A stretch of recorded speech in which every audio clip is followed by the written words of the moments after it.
Hey, what's up all you beautiful people all across the world? Welcome back to Green Mountain Gems. Big shout out to everybody all over the world that's been subscribing to my channel. I appreciate y'all so much. Thank y'all for liking my videos. Thank y'all for commenting. I appreciate all the feedback and all the love and support. Thank y'all for sharing my videos with your family and friends. Thank y'all so much for just the overall support and the love that gives me the motivation to get out here and keep making content for you guys. And I'm so thankful y'all are enjoying my videos and enjoying my content. I'm working hard at this for you guys, and it's great to know that y'all are receiving it and that y'all are enjoying it. So in this video, I'm going to be showing y'all everything you need to be able to polish your own gemstones at home using a Dremel rotary tool without having to spend a fortune on all the expensive equipment. And also I'm going to show y'all each step from cutting, shaping, sanding, and polishing the gemstones like a pro. So y'all stay tuned. So first off, you're going to need a rotary tool, also known as a Dremel.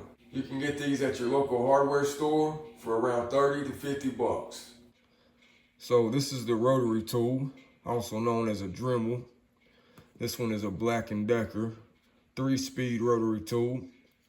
You got your low, just roll it up, medium, and high. I usually do my work on the low to medium. I never really go higher than that because once you get into the higher RPMs, it's going to take off more of the stone quicker. So I like to work slow and make sure that I don't take off too much at one time. Most of the Dremel rotary tools are going to have a cord with them that you'll plug into an electrical outlet, but you can get them battery powered. I just recommend if you're going to get one battery powered, do not order the mini one off of Amazon. If you get the mini, none of these attachments will work. Each different brand is going to be a little bit different, but they all have an adjustment here that you can lock down. Some have a key chuck to unloosen it here. This one, you just flip that back to hold it in place. And you take this small little wrench, fit it, loosen it, and then you just pull this off.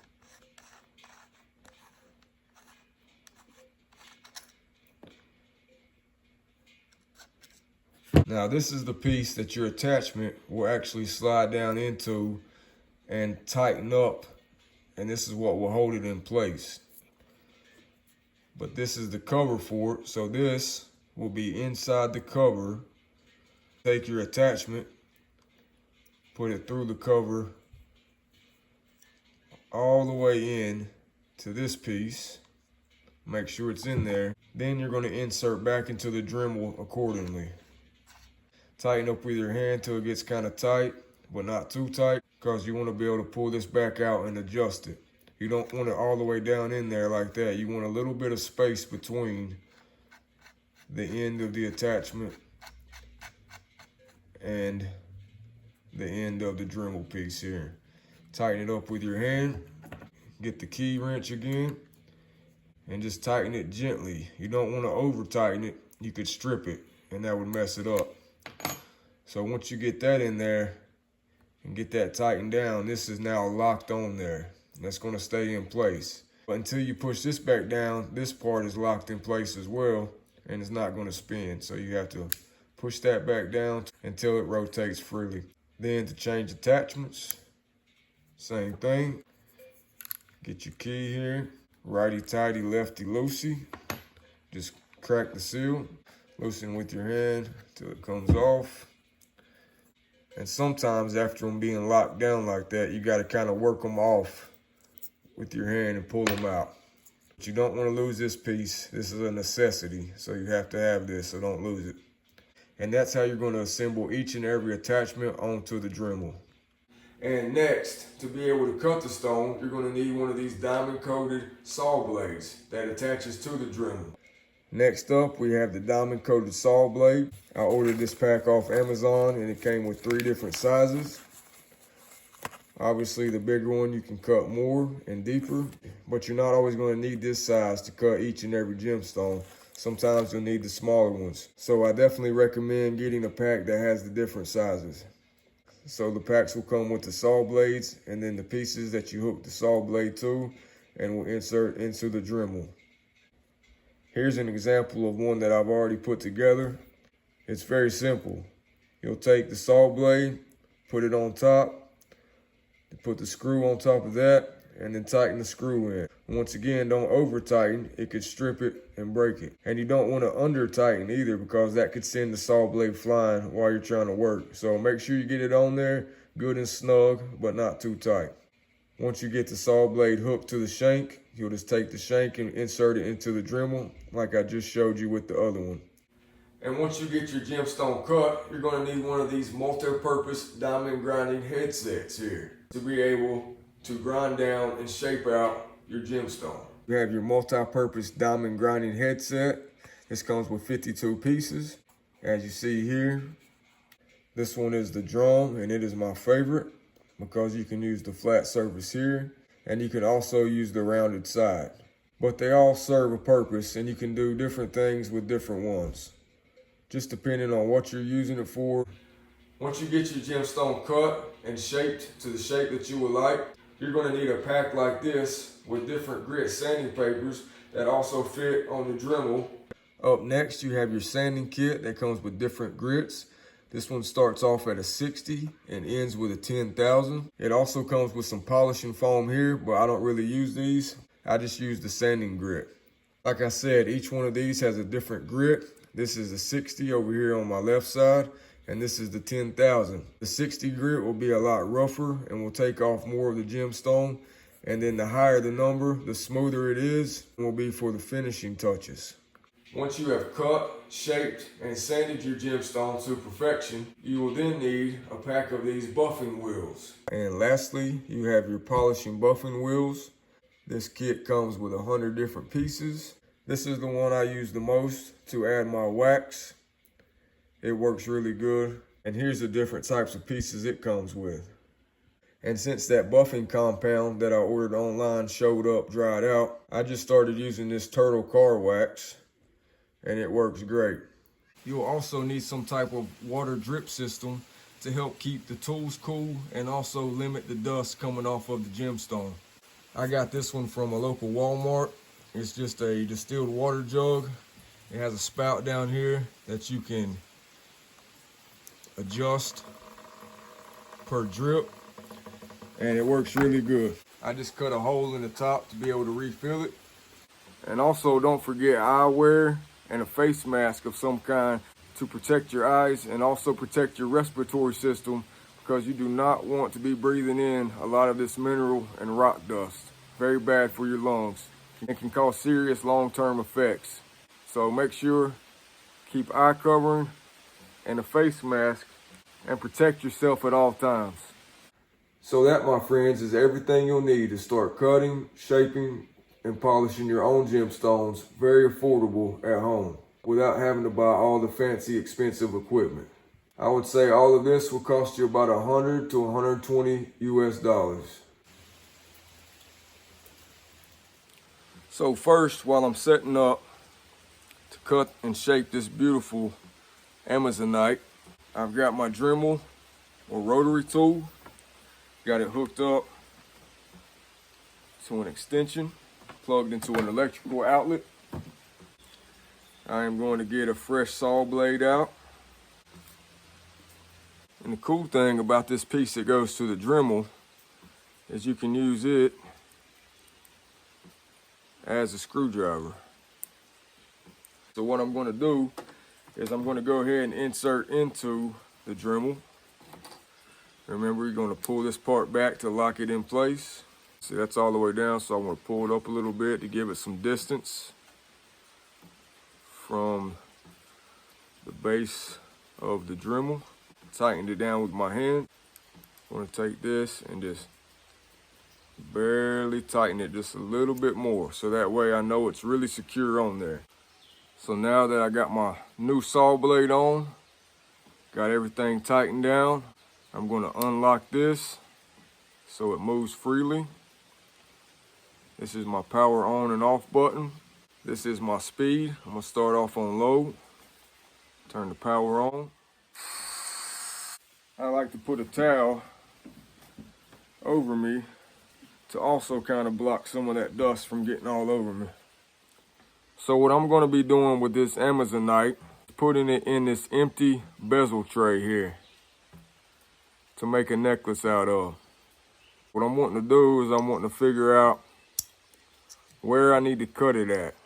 And then I will use like a nail or something sharp and kind of etch it out around through here. I don't recommend using a pen because the ink got stuck on the grinding head and inserted it into the aquamarine and kind of messed it up. So I had a really hard time getting that out. So definitely I would just use something sharp like a nail to kind of etch along where you want. But today I'm not going to do that because I don't have one with me. And this is more or less just for the video purposes. So I'm going to start making my cuts a little bit at a time, working down to the area that I need. I got the cheapest startup kit that you can get. So I can't speak for all the different brands of the saw blades and the grinding headsets, etc. But I do know on the ones that I got, you cannot push down with a lot of force or it will just take the diamond coating straight off of it and you'll get down to where it's just metal and it won't work for nothing. So what you want to do is just take small, light cuts and keep on working your way down, working your way down, working your way down without applying too much pressure. Once again, if you just get down in there and you're pushing and putting a lot of pressure on it, it's just going to strip every bit of that diamond coating off there and you need that to cut. So I'm going to wet the stone all the way around. Since I didn't mark this one, I'm just going to double check.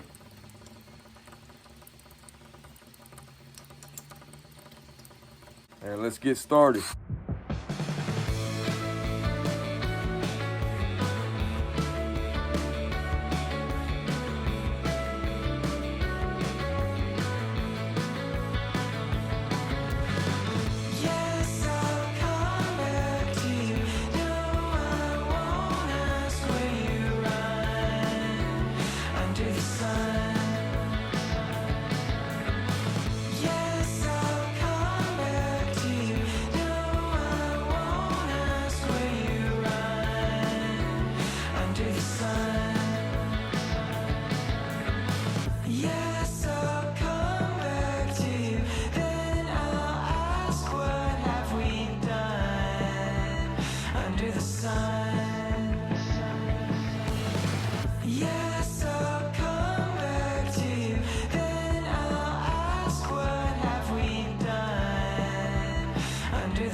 And you can see that I've gone about as deep as I can on this side.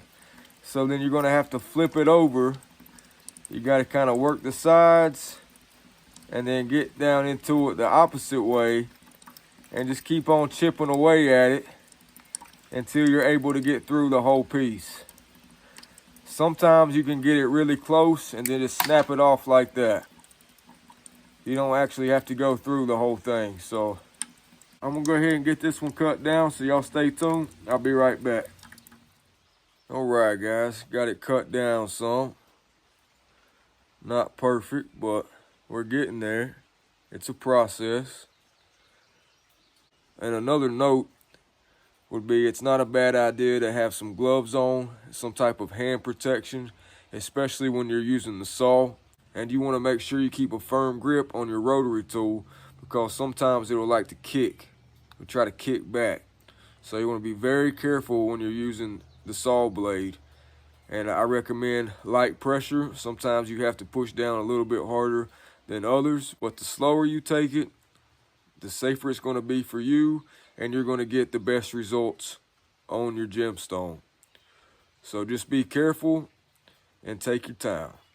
All right, y'all, moving on to the next step.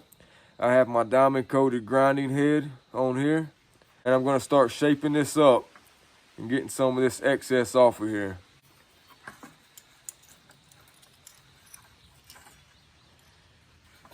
Set my drip.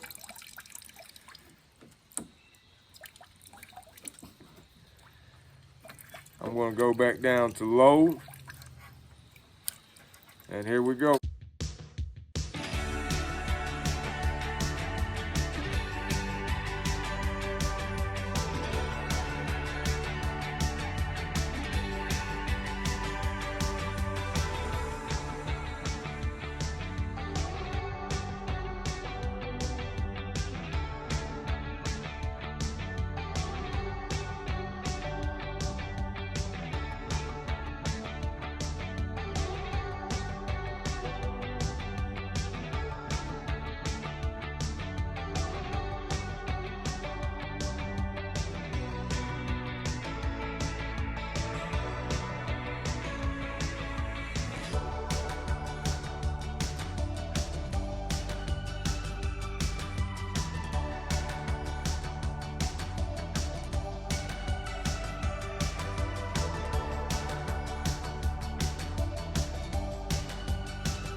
So when you're using the grinding head and the sanding paper, you always want to make sure you choose a side. Doesn't matter which side, but you want to choose a side. And you want to run it down one side of it. It don't matter if it's the top, the bottom, however, but you want to choose a side, because if you put it directly on the middle of both of them, it's going to want to throw it. It's going to want to kick it off, right? So if I'm going down through here and I'm put it right in the middle, it's going to kick it. So you want to put it on the side and run it down the side, run it down the side, run it down the side. Not in the middle. The middle is no good. Got to pick a side, right? Or if you're holding the gemstone stationary and running the grinding head on it, you still want to use a side. See how I've got just a little bit of angle on it. Even if it might not look like it, I'm using a little bit of angle. Sometimes I'm going in like this. Sometimes I'm going like that, moving it around. But I've always got a little bit of space, and I'm not putting the whole thing down like that. But right now you see how that's a sharp point, and you see how I've smoothed the edges down on this side. Rounded that off there. So that's what you're wanting to do. You're wanting to slowly pull on one side or the other, top, bottom, side, side, whichever way. You just want to keep on working all this down until you get a pretty smooth, even, flat surface before you start your sanding. See those marks where I've dug in? I'm going to smooth all that out before I start with the sandpaper. Some of my saw cuts got a little deep, but for personal reasons, I'm having to kind of rush this one along. But this is just to show you guys what to do and how to do it, and not so much for perfection this time. So let's keep it going. So for time purposes, I'm not going to be able to finish all this on this video, but I went ahead and shaped and showed y'all how to take those sharp edges and round them off here. Used to have the sharp edges all the way around, but now those have been rounded and are smooth. This side was all rough and bumpy, like this one. And I went ahead and shaped it down to where it's pretty flat, pretty smooth. Still some imperfections, and it's not all the way there yet, but that's okay because that step was just to shape it. I wanted to get my shape. What I normally would do was go ahead and round all the sides and then make both sides here as smooth as possible and just get the whole stone shaped exactly how I want it. But like I said, for time purposes, we're just working on this one side. So now that I've got my shape and got those sides rounded, got this fairly flat here, I'm going to move on to the next step, and that is going to be the sanding. So I have my sanding attachment here. This is my sandpaper. You're going to just attach it to the top, to the Velcro. You want to push it in and make sure it's secure on there. Make sure it's right in the middle. Make sure it's nice and push down on there, right? And now what you're going to want to do is basically the same thing as the shaping, but with the sandpaper. You want to just catch a side of it. Side here, side there, or side here. Just not all the way in the middle. Okay, so I'm going to go ahead and demonstrate the sanding process. And you always start with 60 grit. Start with the lowest grit and work your way up. Set my drip, and here we go.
So now with the 60 grit, you're going to see it's a lot smoother. Starting to see a shine to it, right?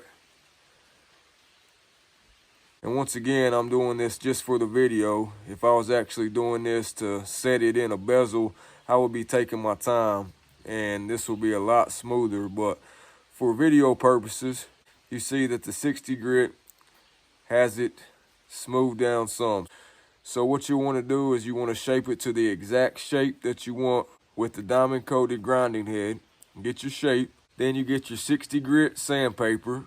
Then you want to sand it down and you want to get all of the little fractures, all of the little spots. You want to get it as smooth as possible on all sides, all the way around, on your edges and on both sides, right? You want to keep on sanding and keep on working at it until you sand those places out before you move on to the next grit. So say that I've worked on it and I've got all these little nicks and spots out of it and it's completely smooth.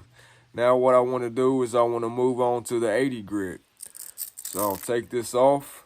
I'll get my 80 grit, replace it just like I did with this one.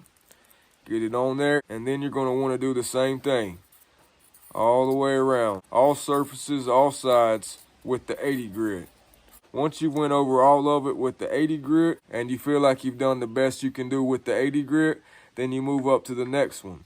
Do the same thing on all surfaces. And you feel like you've done the best you can do with that, you move up to the next one and the next one. And keep on going all the way up till you get to at least 1200 to 2000 grit. You don't necessarily have to go through every step all the way to 10,000, but once you get up to around the 2000 grit, it's pretty fine gritted and it gets it pretty smooth. So just keep on working at it with each grit until you get up into the thousands. And then once you get up to the thousands, if you feel like it's as smooth as it can get, then you're ready to move on to the polishing stage. So let's do that now. All right, guys, so I've got my buffing wheel. I'm gonna place it down in there. Got it locked here. Give that a little bit of space. Tighten it down with my fingers first. Then give it a little bit of extra tightening here to make sure it's on there nice and snug. Flip that back down so it's no longer locked in place. Then you take your wax or your buffing compound, get a little bit on there, or you can just use your finger and coat the stone with the wax or the buffing compound. Then it's going to be about the same, except for this step, you don't need a water drip. You want to have your machine on low speed and you want to just start going over it and working that wax or buffing compound in. And you just want to keep going around all the sides, all the surfaces. You want to continue until you get all surfaces nice and coated and polished.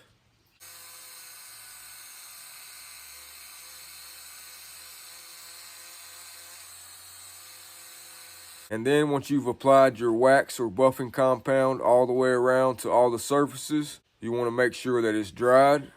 And once it's dried, you want to use a cloth and take it off. Just keep wiping all the surfaces down until you get all of the wax off of it. And then once you get all the wax off of it, you have a beautiful polished gemstone that you did yourself. It feels really good to take a mineral like this and turn it into something that looks like this.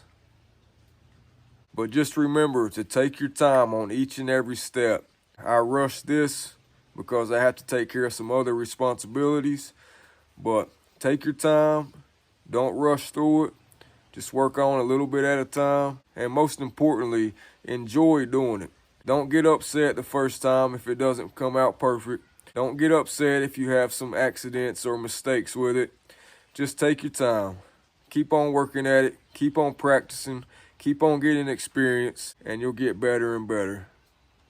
All right, guys, that's it for this video. I hope you enjoyed it. If you did, please give it a big thumbs up. If you've not subscribed already, please hit that subscribe button. Hit that notification bell to stay up on all my new videos. I post content several times a week, so don't miss out. And once again, thank y'all so much to everybody that's been supporting my channel so far. I really appreciate y'all, appreciate the love. Sending it right back at y'all from Green Mountain Gems. I hope everyone has a blessed day. Peace.